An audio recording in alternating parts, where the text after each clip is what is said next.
дараагийн бичлэгтээ тавтаа морил. За би өнөөдөр та бүхэндээ нэг сонирхолтой сэдв бас хуваалцъя гэж бодлоо. Юуны тухай вэ гэхээр өөрийгөө хайрлна, өөрийгөө чухалчлна гэдэг нь яг юу гэсэн үг юм бэ? За тэгээд бидний амьдрал яг санснаар болохгүй зүйл байгаад байдаг нь өөрийгөө ямар нэгэн байдлаар төрсөн юм биш үсттэй. Өөрийн чинь дотор ямар нэгэн зүйл болохгүй байгаа юм биш үсттэй гэдэг ийм зүйлийг харж үзээрэй гэсэн сэдв байгаа байхгүй юу? Бид өөрсдөө өөрийгөө хэрхэн яаж хайрладаг, за тэгээ хэрхэн өөртөө ханддаг, тэгээ өөртөө юу хийж өгдөг гэдгийг мэдэх ер нь маш амархан байдаг гэж. Яа тэгэхээр бид өөртөө хэрхэн ханддаг нь гаднаас эргэн тойрноос яг л тийм хандлага ирдэг гэсэн үг. Нэгсэндээ таны өөрийгөө хэрхэн ойлгож хайрладаг, өөртөө одоо юу хийж өгдөг гэдгийг тусгал болгож гаднаас танд ингээд яг одоогийн амьдралаар өгдөг гэсэн үг байхгүй юу? Тэгэхээр л бид нэр ерөөсөө одоогийн өөрсдийн бодит амьдралаа ингээд хараад үзэхээр юу хийж чадаагүй байх гэдг нь ойлгомжтой болж таарах юм шиг байгаа. Хамгийн түрүүнд ер нь бол өөрийгөө хайрлах цаг нь болсон. За тэгээд өөртөө хийж өгөх зүйлээ хийж өгөх цаг нь болсон гэсэн ийм нэг зүйлийг хүн өөрөө ингээд ойлгочих юм бол бодит амьдрал дээр өөрчлөгдөх зүйл маш олон байдгаа гэсэн ийм сэдв байлээ. Тэгээд сэтгэл хангалуун хүснээрээ хайрлуулж байна уугүй юу гэдгийг харахад л ерөөсөө өөрийгөө та хэр их чухалчилдаг, хайрладаг хүн бэ гэдгээ мэднэ л гэсэн үг. Өөртөө нэг тэгж ингэсгээл ханддаг ч юм уу тий өөрийгөө сонсдоггүй бол бусд хүн бас яг л тэгж ингэж л хандна. Дээрээс нь таныг бас сонсохгүй гэсэн үг гэдэг ч юм уу. Нэг тийм ийм ойлголт байгаа. Өөрийгөө үл тоодог, ойлгодгүй ийм байх юм бол бусад хүнээс бас л тийм хандлага гарна гэд ингээ хэлээд штэ тий. Энийг ойлгочих юм бол ер нь бол хүн өөрийнхөө дотор руу ингээд маш олон асуулт тавьж өөртөө ингэж ажиллаж эхлэх юм шиг байгаа. Тэгэхээр өнөөдрийн амьдралаа сайжруулж, өсөж дэвжээ, тэ жаргалтай бай, хайрлуулъя, халамжлуулъя гэж бодож байх юм бол одоо өөрийгөө чухалчлагаас эхлэх хэрэгтэй гэсэн энэ зүйлийг л хамгийн түрүүнд бол ойлгох хэрэгтэй байна гэдгийг та бүхэндээ бүр хүргэхийг зорилоо. Тэгээд би өөрөө ч гэсэн бас энийг маш их ойлгож байгаа. Өөрийгөө хайрлах гэдэг дээр маш их одоо буруу ойлголтууд бас байгаад идэг те. Амиа хичээх ч юм уу, за жоохон дураараа байх ч юм уу, за эсвэл зүгээр өөрийгөө эрхлүүлээл ингээд байж ах те, нэг залхуураал эрхлүүлээл өгшүүлээл байж ах ч юм уу те. Тийм зүйл бол ерөөсөө огтосоо биш. Би яг юу хүсдэг, ямар байдаг хүн юм бэ те? Би ийм үед өөрийнхөө дотор байгаа зүйлийг гаргаж хэлэх юм байна ч гэдэг юм ингээд төвчгүй те буруу зүйлийг ингээд нэгсэндээ нэг тийм ээлдэг зан гаргаад байгаа юм шиг боловч дотроо амар сул дорой хүн байгаа байхгүй айдастаа харин ээлдэг байж болох ч гэсэн өөрийнхөө хэлэх зүйлийг хэлээд би юм хүн шүүгээд тийм айх айдасгүй болж гинэ гэдэг чи өөрийгөө бас нэг байдлаар ойлгож хүлээн зөвшөөрч эхэлж байгаа гэсэн ойлголт гэж бодож जैन. Тэгээд өөрийгөө чухалчлахын тулд эхлээд яах ёстой вэ гэхээр нэгдүгээрт нь бол өөрийн бие эд эрхтнээ чухалчилж хайрлна гэсэн үг. Өөрийнхөө одоо толгойн оройноос ахуулаад хөлийн үзүүр хүртлээ те анхаарч өгөх ёстой. Тийм зүйлийг хэлж байгаа. Биеийн байдалд анхаарах гэдэг юм уу? Би өнөөдөр ядарч байна уу те миний энэ гар хөл аль нь ингээд ядарч байна, амрах хэрэгтэй байна гэд ингээд биеийнхээ эдис эргэтэн бүрийг ингэж анзаарч үзэж авах хэрэгтэй. Хүн өвдөхөрөө л өөрийн биеэ анзаардаг юм байна л да. Ер нь бол тэгдэг штэ бид нар те өвдөхөрөө өө энд өвдөж чинь яагаад ингэж юу гээл те. Тэгтэл тэр чинь өмнөөс нь ингээл анзаараад тэрийгэ хайрлал өдөрттэй ингээд бидний төлөө ерөөсөө секунд амрахгүй ингээд хичээж байгаа би юм чинь бас талархлаа гэж хэлээд ингээд байж байвал бас нэг анзаарч байгаа хэлбэр байхгүй юу. Тэгээд тэр өвдөн гэдэг чинь бол ерөөсөө хамгийн сүүлийн арга хэмжээ авч тэр бие организмаас одоо ингээд намайг анхаарат өгөөч гэсэн дуу хоолой биднэрт хүргэж байгаа гэсэн үг болж байгаа. Тэгж л одоо биднэрт илэрч байгаа гэсэн үг юм уу? Тэгэхээр ерөөсөө өдөр тутамдаа байнга өөрийнхөө биед халамж анхаарал тавьж амрааж өгөх хэрэгтэй гэсэн үг. Ажлаад харж ирээд илүү их ядарсан мэдрэмж авсан байх юм бол шууд эрт унтдаг ч юм уу те. Нүд жоохон чилээд ядарсан мэдрэмж авах юм бол утас харахаа болдог ч юм уу те. За тэгээд нэг толгой тарих өвдөөд ингээд нэг жоохон хэцүү байгаад байх юм бол агаар салхинд гардаг ч юм уу. Ингээд юусоо дор нь ямар нэг арга хэмжээ аваад за тийг өөрийнхөө биед талархаж ингээд анзаарч анхаарч өгөх гэж байгаа. Тэгэхээр энэ нь юусоо нэг ёсондоо өөрийнхөө эрүүл мэндэд анхаарч байгаа гэсэн үг болж таарж байгааз. Тэгээ идэж ууж байгаа зүйл, өөрийн биеийн хэвийн жин, за тэгээд хөнгөн дасгал хөдөлгөөн хийх гээд юусоо бүгд өөрийн бие идэрхтэндээ анхаарч байгаа гэдэгт орно гэж бодож байна. Өөрийн идэх хүслээ зөвхөн сонсоод дуртай зүйл ойлэл ингээд идээд авах юм бол хүн чинь биеэ чухалчлахгүй л байна гэсэн үг шүү дээ. Тэгж ойлгох юм бол илүү ойлгомжтой болов гэж бодоод байна л да. Яагаад тэгэхээр одоо бид нэр өөрийнхөө дуртай зүйлийг идэж өөрийнхөө хүслээр амьдрна гэж тэгдэг те. Тэгтэл бидний яг энэ махан бие маань тэрийг хүсэж гин үгүй юу? Тэгэхээр бас хүслээрээ амьдрна гэдэг чинь бас нэг учир дутагдaltaй болж таарж байгааз юм болгонд нөгөө тэнцвэр хэрэгтэй гэдэг шиг тий. Тэгээ зөвхөн та ингээл би стон түргэн хоол идэх дуртай гэл ингээл байнга л түргэн хоол идээд идэг бол таны бие организм тэрийг хүсэхгүй штэ. Та бие организм чухалчлахгүй байх гэсэн үг болж таарж байгаа учраас тэнд зөрчил гарч ирээд тэгээд явандаа таны бие ямар нэгэн байдлаар өвдөж танд тэрийг илэрхийлнэ гэсэн үг байхгүй. За тэгээд ганцхан дотроос нь биш гаднаас нь бас гой ганган өөрийгөө байлгаж өгөх хэрэгтэй. Яагаад тэгэхээр юмыг ингээд арчлах тусмаа улам гой болдог гэдэг шиг гаднаас нь бас өөрсдийгөө гой ганган байлгаж гой чухам сурууга арчлах нь ч бас яг бие хайрлаж байгаа нэг хэлбэр гэсэн үг гэж бодож байна. Тэгээд дээрэс нь өөрийгөө одоо толинд хараал. Яа миний энэ яагаад ийм бэ? Би яагаад ийм царайтай юм бэ? Энэ биеийг яанаач гэдэг юм ингээл өөрийгөө нөгөө өөлөд байдаг тий. Тэгэх юм бол таны бие чинь маш их гомдож байдаг. Тэгэхээр энийг юусоо маш сайн бодох хэрэгтэй.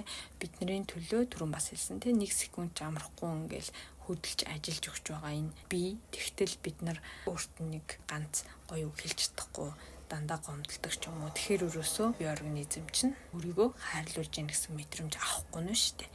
За тэгэхээр өөрийнхөө бие эрхтэнд гоё талархаж баярлаж анзаарч анхаарч өгөх хэрэгтэй. Энэ нь бол өөрийгөө хайрлаж байгаагийн эхний хэлбэр болж таарж байгаа. За хоёрдугаарт нь болохоор өөрийнхөө сэтгэлийг анхаарах гэсэн үг. За өөрийнхөө сэтгэлийг хэрхэн яаж анхаарах вэ гэхээр ер нь бол ингээд хүчээр твчээд өөрийгөө хоош тавиад бусдад тааруулаад ингээд байх биш. Өөрийн мэдрэмж бодлоо илүү чухалчлах гэсэн үг. Тэгээд таагүй санагдсан зүйлээ хэлэх ч юм уу те ямар нэгэн байдлаар сэтгэлээ ингээд дэмжиж ингэж гоё үг өөртөө хэлдэг ч юм уу гэсэн ийм янз бүрийн аргууд байгаа. За өөрийнхөө сэтгэлийг анхаарч чухалчлахын тулд яах вэ гэдэг инхээр 3 арга танилцуулъя гэж бодож байна. Нэгдүгээрт нь болохоор өөрийгөө тайвшруулж, эдгээж, ангааж, халамжлах арга гэж байгаа. Хоёрдугаарт нь болохоор өөрийнхөө сөрөг мэдрэмжийг хүлээн зөвшөөрч өөрийгөө уучлж өгөх арга. Гуравт нь те өөрийгөө урамшуулж, эрхлүүлж өгөх арга. Нэгдэх өөрийгөө тайвшруулах аргыг бид нэр өөрсөндөө ингээд маш сайн хэрэгжилж чадсанаар за стресс байна. За дээрэс нь бидний бодсон сансан зүйл ингээд биелэхгүй байснаас үүдэлтэй янз бүрийн сэтгэлээр уналт байдаг тийм мөн дээрэс нь янз бүрийн одоо амьдралаас авсан асуудлууд, хүнд цохилтууд тэр олон дарамттай сэтгэл зүг багасгадаг гэсэн үг байхгүй юу. Тэгээ ийм баймаар байна, тийм баймаар байна. Одоо ингэх хэрэгтэй, тийх ёстой гэсэн нэг тийм шаардлагууд дээрэс нь хэн нэгнээс боллоо гэсэн бодлууд нь хүний өөрийн тэр далд тухамсарт ямар нэгэн байдлаар муугар нөлөөлж идэг. За тийм учраас санснараа амьдрах бидний амьдралд маш том саад ингэж болж идэг гэж байгаа байхгүй юу. Тиймээс өөрийгөө эдгэж ангаах зүйлийг өөрөөс чинь өөр ер нь хинч хийж чадахгүй гэдгийг маш сайн ойлгох хэрэгтэй гэж бодож байна. Энийг бол би бүр маш сайн ойлгосон. Тэгээд яг ингээд хүүхдтэй ярьж байна гэж бодоод өөртөөгөө ярих юм бол их гоё юм тайвшрал авдаг юм шиг байлээ. Тэгээд ингээд нэг тийм сэтгэл зөвлөрөөд сайхан болно гэсэн үг. Хоёрт нь нөгөө өөрийнхөө сөрөг мэдрэмж, сул талыг хүлээн зөвшөөрөх гэд хэлсэн. За энэ болохоор та биднийг юмд хит ач холбогдол өгөхгүй байхад тусалдаг арга юм шиг санагдсан. Одоо нэг сөрөг байж болохгүй, эрэг байх хэрэгтэй гэл ингээд бодох биш. Миний дотор ийм уур, ийм гомдол, бас ийм асуудал байгаа юм байна штэ гэд ингээд өөрийгөө ойлгож өгөх гэсэн үг байхгүй. Тэрнээс биш ингээд сөрөг зүйл байхгүй 100% эрэг амьдраад те эрэг бай гэсэн үг ерөөсөө биш. Тэгээд тийм зүйл угаасаа ер нь боломжгүй шүү дээ. Тэгэхээр гол нь ингээд өөрийгөө ойлгоод өгснөөр та бидний нөгөө бодоод өөрийнхөө дотор цааш нь ингэж дарж таглаад байгаа нөгөө сөрөг зүйлийг, сөрөг мэдрэмжийг бидний амьдрал дээр бодитоор ингэж биелүүлж биднэрт ингэж харуулж мэдрүүлж өгөх нь багасдаг гэсэн үг юм билээ шүү. Тэгэхээр энэ маш чухал. Одоо нөгөө нэг өөрийнхөө дотор байгаа тэр сөрөг мэдрэмж, тэр сөрөг зүйлээ ингэж таглаал ингэж өөрийнхөө дотор байлгаалах юм бол тэрийг ингээд ойлгож гаргаж ингэж өгөхгүй учраас тэрийг нь бодит амьдрал дээр бидний амьдралд ингэж хин нэгэн хүнээр ч юм уу ингэж дамжуулж бий болгож өгдөг гэсэн үг болоод байгаа байхгүй юу. Өөрөөр хэлэх юм бол өөрийгөө хүлээн зөвшөөрч, уучлж, ингэж өршөөж тэ өөрийгөө ингэж ойлгож чадахгүй байгаалах юм бол тэр сөрөг мэдрэмжийг мэдрүүлэх ямар нэгэн үйл явдал, за тэр сөрөг мэдрэмжийг мэдрүүлэх гэж хэн нэгэн хүнээр дамжуулдаг ч юм уу те ингэж гаргаж ирээд байдаг гэсэн үг байгаа.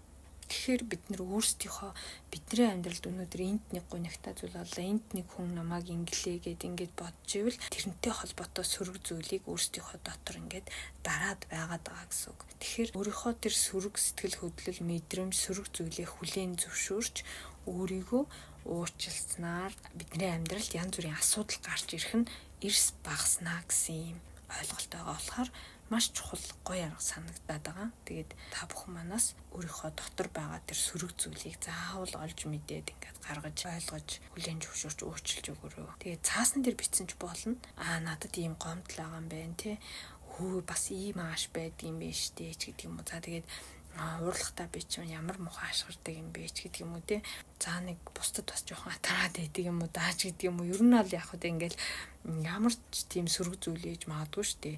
Тэгэхээр тэрийгээ л маш сайн сонсож ингэж гаргаж тэр мэдэрч байгаа мэдрэмжээ ил болгоод тэрийгээ ийм мэдрэмжүүд бас байдаг юм байна. За чамайг би хүлээн зөвшөөрч जैन гэдэг юм ингээд хүлээн зөвшөөрч за тэгээд уучлж ойлгож өгөх хэрэгтэй хамгийн гол нь. Ер нь өөртөөгөө хүн зөрчилдөж болохгүй гэж хэлдэг юм билэ. Яагаад тэгэхээр өөртөөгөө хүн ингээл зөрчилдөг дохоор бидний амьдрал дээр ч гэсэн маш олон зөрчлүүд л гарч ирээд байна гэсэн үг байхгүй юу? Тэгэхээр бол энийг сайн ойлгоод авах юм бол бас хэрэгтэй болов уу гэж бодож байна. За тэг 3 дахь арга болох өөрийгөө урамшуулж эрхлүүлж өгөх гэсэн арга байгаа тийм. Цаанаасаа ингээд нэг тийм эерэг байх гэж болохгүй ингээд сэтгэл зүйтэй тийм бодолтой ингээд байгаа бол ягаад ч юм цаанаасаа ингээд угаасаа эерэг байж чадахгүй байх болохгүй байх гэдэг тэр мэдрэмж танд байгаа бол даалт ухамсар таны дотор маш их тийм сөрөг зүйл, гомдол одоо юу гэдгийг тийм зүйлүүд дарагдсан байгаа гэсэн үг юм билээ шүү. Тийм болохоор өөрийгөө эрхлүүлж, халамжилж аргадах гэдэг нь хамгийн сайн арга болж байгаа гэсэн үг.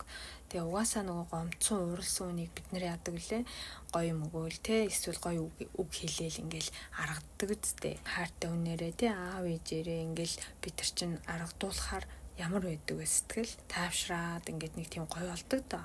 За яг тэрэн шиг өөртөө аргадаж гоё үг хэлж халамжилж анхаарч өгнө гэсэн үг байхгүй юу?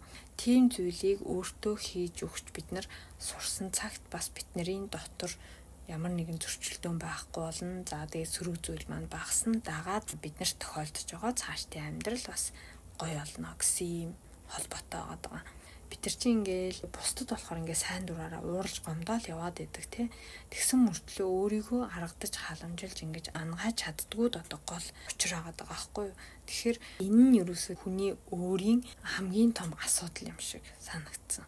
Сайн дураараа эргэн тойронд байгаа хүний хараал ингэхгүй байх, тэхгүй байх гэл ингээл уурлал тэгээд идэг мөртлөө тэрийгээ бас ингээд бусдаар тайлхруулж гал байдаг. Тэгэхээр мэдээж бусдаас гоё үг сонсох, бусдаас сайхан мэдрэмж авах гэдэг бол сайхан штэ. За тэгтээ бол энэ бол бидний амьдралын нэмэлт бэлэг гэж ойлгох хэрэгтэй. Харин өөрийгөө ойлгож, аргадаж, халамжлах, за тэгээд өөртөө хийж өгөх ёстой зүйл бол ерөөсөө бидний хамгийн гол хийх ёстой зүйл гэж ойлгох ёстой юм билээ. Хийж өгөх ёстой зүйлээ мартаж орхигдуулаад те зүгээр гаднаас ирэх нөгөө бэлгэнд бид нэр хамгийн их ач холбогдол өгöd байгаад л бидний амьдралд асуудал гараад идэг гэсэн юм утга учиртай үг байгаа байхгүй юу. Тэгэхээр энийг бас маш сайн ойлгоод ингээд өөрийгөө сонсоо сурчих юм бол бас хэрэгтэй болов гэж бодож байна. Дээрэс нь өөртөө итгэж те өөртөө найдаж за тэгээ өөрийгөө мэдээж дайчилдаг байх хэрэгтэй шүү. Өөрийгөө эрхлүүл аргад одоо юу гэдгийг хүлээн зөвшөөр уучлал гэхээр буруу юм хийсэн ч өөрийгөө ингээл уучлал өгшүүлэл байна гэсэн үг ерөөсөө биш.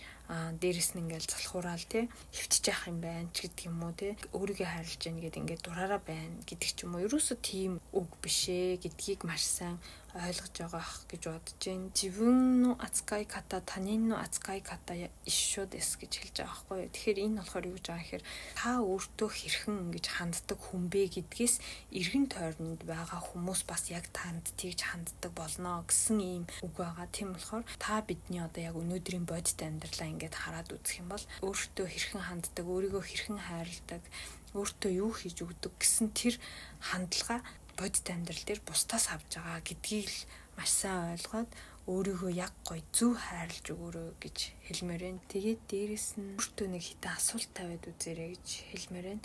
Нэгдүгээрт нь би хэн бэ те. Хоёрдугаарт нь би юу хийж байхдаа одоо сэтгэл хангалуун байдаг вэ? За гуравдугаарт нь би яг яаж амьдрахыг хүсэж байна вэ гэсэн ийм асуултууд. За өөр зөндөө асуултууд байж магадгүй та бүхэн манаас комментээр бичиж үлдээгээрэй. Тэгээд өөрөөсөө маш олон асуултыг асуугаад өөрийгөө ер нь бол өөрийнхөө дотроос яг би хэн бэ гэдэг зүйлийг хайна гэсэн үг байхгүй юу. Тэгээд ер нь яг өөрийнхөөрөө оршиж байгаа хүн л яг өөрийгөө хайрлаж байгаа хүн гэж үзэж байгаа. Гол нь тэнд өөрийн төвөө хадгалдаг, хэн нэгнээс хамааралгүйгээр үн цэнэ мэддэг, тодорхой болгочихсон. Өөрийгөө ингээд хайрлаж чадсан ер нь бусдыг бас урамшуулж, итгэл өгч, урам өгч чаддаг юм байна л да. Тэр нь яагаад вэ гэхээр өөрийгөө ингээд хайраар дүүрэн байлгаад, за тэгээд гой сайхан доктортой энергиэр дүүрэн байлгаад чадсан хүн бол тэр илүү энерги бусдад ингэж хүртээж дамжуулдаг гэж байгаа байхгүй юу. Эсвэргээрээ бид нэр өөрийгөө ингээд дүүргэж хайрлаж чадахгүй байхаараа бусдад өгөх юм бол өөрийн чинь энерги сорогддог. Тийм талтай. Тийм болохоор нөгөө өөрийн энерги сорогдоод өөрийн дотор нөгөө байгаа хайр уусаад ингэхээр илүү их бусдаас намайг тэгсэнгүү ингэсэнгүү гэж хайдаг гэсэн юм зүйл байгаа байхгүй. Тийм болохоор хамгийн түрүүнд өөрийгөө хайрлна гэдэг бол бидний хийх ёстой нэг ихний алхам юм байна гэж бодож байна. За тэгээд бүгдээрээ дараагийнхаа бичлэгээр дахин уулзъя. Энэ хүртэл сонсон та бүхэндээ маш баярлалаа.